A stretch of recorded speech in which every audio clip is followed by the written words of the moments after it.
Hello YouTube watch lovers, and finally I decided to make a studio report on one of the latest acquisitions, the Omega Speedmaster Professional Hesalite Crystal. Amazingly good watch. I fully understand the people who have just the Speedmaster and they're not bothered about finding out anything or discovering any other watch, because I'm loving my Speedy. And I will talk about why I bought this watch, which is one of the hardest decisions in my life, to choose the Omega Speedmaster. And I think that Omega made it so difficult for anyone to decide by having so many options, so many versions of the watch. And here are some 39mm first Omega in space and the limited 50th anniversary edition here in the middle of this collage of the Instagram photos which I took over a couple of years. So the Speedmasters are there. How to decide on one? Well, you probably will not go wrong if you will choose the Speedmaster Pro. And for me, the hesalite watch, the most moon watch, the most connection to the moon watch that you can get. And I will talk about this later when I'll be talking about the movement and the significance of the movement in the Speedy Pro. So, okay, why do I have these two boxes? I will zoom out slightly. Zoom out. Here is the box of the Seamaster, the Omega Seamaster Professional Diver, the white dial, which I will give you a link to the video and the unboxing which I presented. You can see that the Speedmaster box, which is on the bottom, it is wider and it's a little bit taller, it's a little bit thicker than the Seamaster. So I thought that Omega made the standard of the box size, but no, the boxes are very different. So I reference the unboxing and the presentation of the lacquered wooden box of the Seamaster. So the Seamaster goes away. Let us do the proper unboxing and proper presentation. So unlike the Seamaster that comes in a white paper box, the Speedy Pro comes, well, this watch, the watch that I currently have on my wrist. So I will be opening the empty watch box for you. So the Speedmaster comes in a substantial black paper box. Let us put away. So black paper box, and here is the actual watch box that still represents the astronaut carry case, the astronaut toolbox. This is the moon watch, and the connection to the NASA expedition to the moon comes in this booklet. So obviously here are the, I don't want to use the gimmick. I don't want to mention once again that this is the watch that went to the moon. Well, it was actually a slightly different watch that was on the wrist of the astronauts, but this is the current moon watch, the current NASA approved watch for the manned space flight. So here is a booklet. Unfortunately, there's no card wallet. I quite like the wallet that came with my Seamaster. There is no card wallet, and all the cards are in the actual watch box. So I need to make slightly more space. Here's my So this is like the astronaut's toolbox that was used on the moon or just generally in space. And this is the inside of this watch box. And the best thing ever, so the tag, best thing ever that Omega have put in that carry case inside of the watch box. So the watch goes on this pillow, and these are the cards. So there should be 3 cards with every legitimate, well, the proper Omega. So there is the warranty, the international warranty card, then there is the master chronometer certificate for the movement of the watch, which is the coaxial master chronometer 3861, and these are the pictograms. All the qualities of the watch are summarized in the Omega pictograms on the back of this card. So 3 cards come with every watch. So these are my spare links, and obviously there is the tag, and the watch sits on the pillow and goes into the watch box. I just wouldn't do this. And this is the carry case for the watch.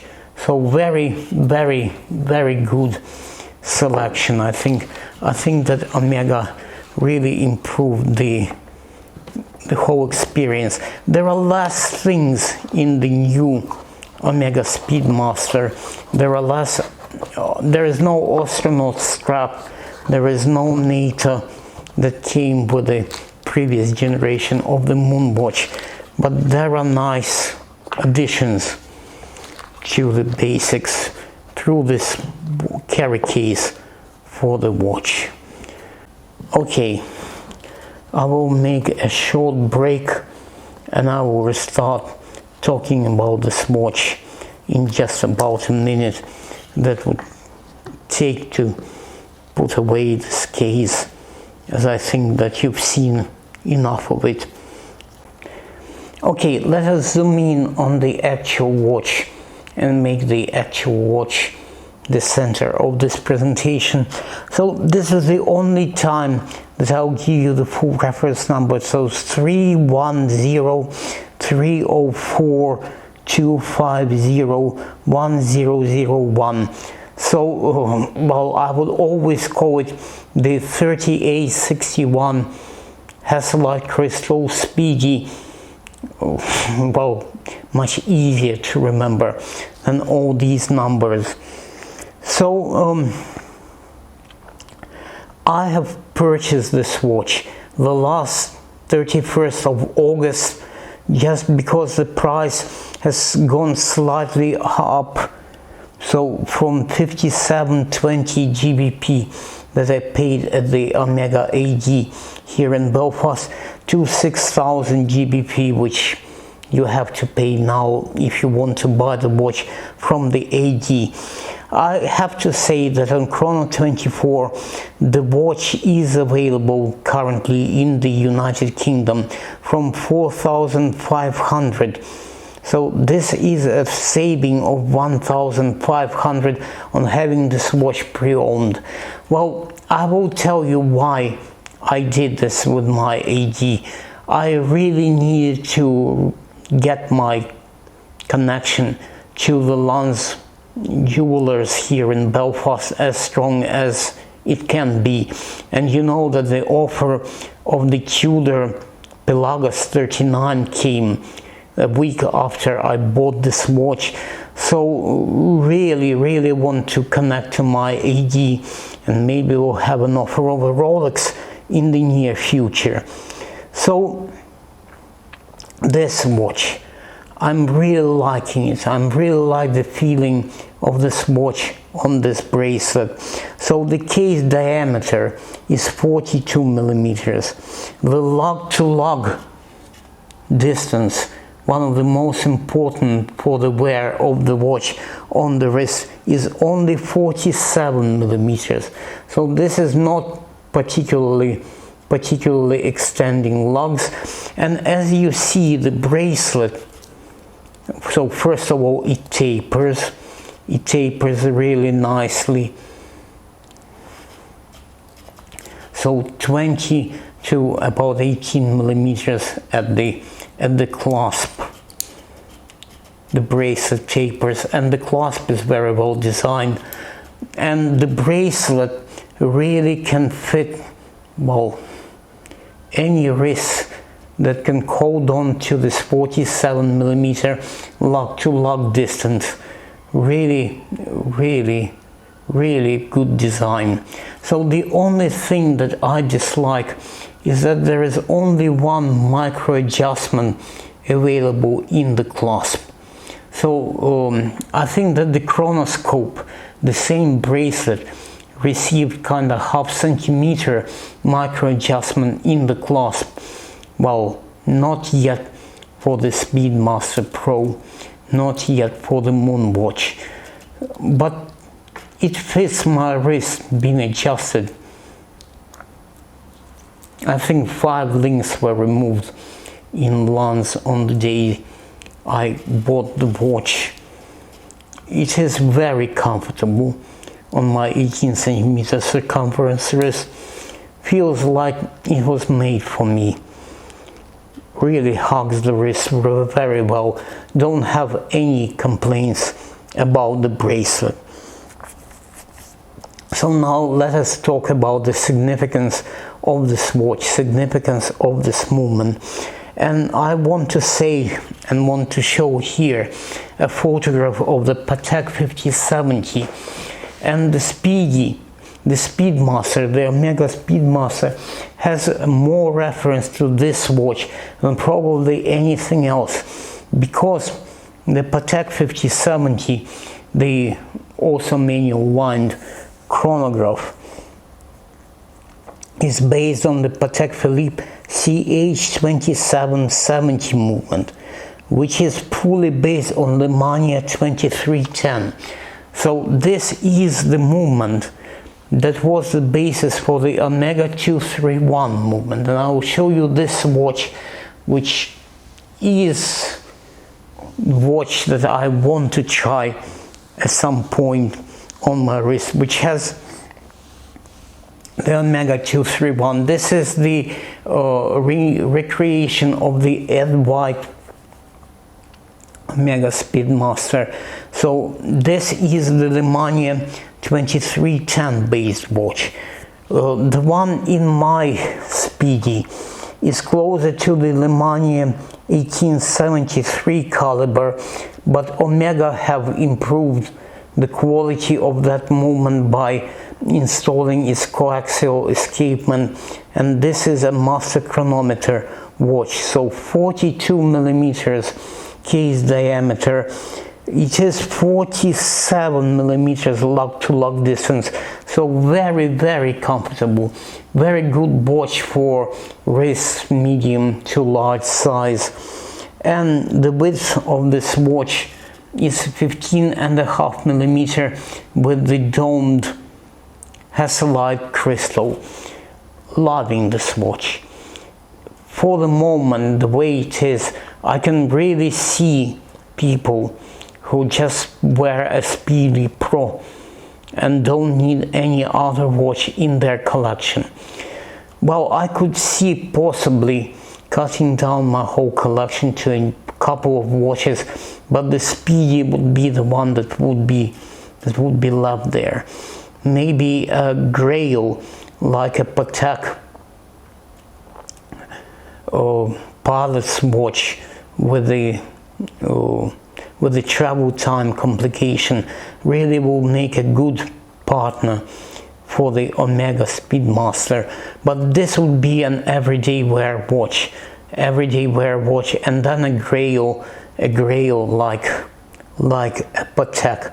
For today, I should say that the experience of a moon watch is probably of the watch experiences you should get through building up your collection. You need to have an experience with the Speedmaster Pro. I fully guarantee you would enjoy it.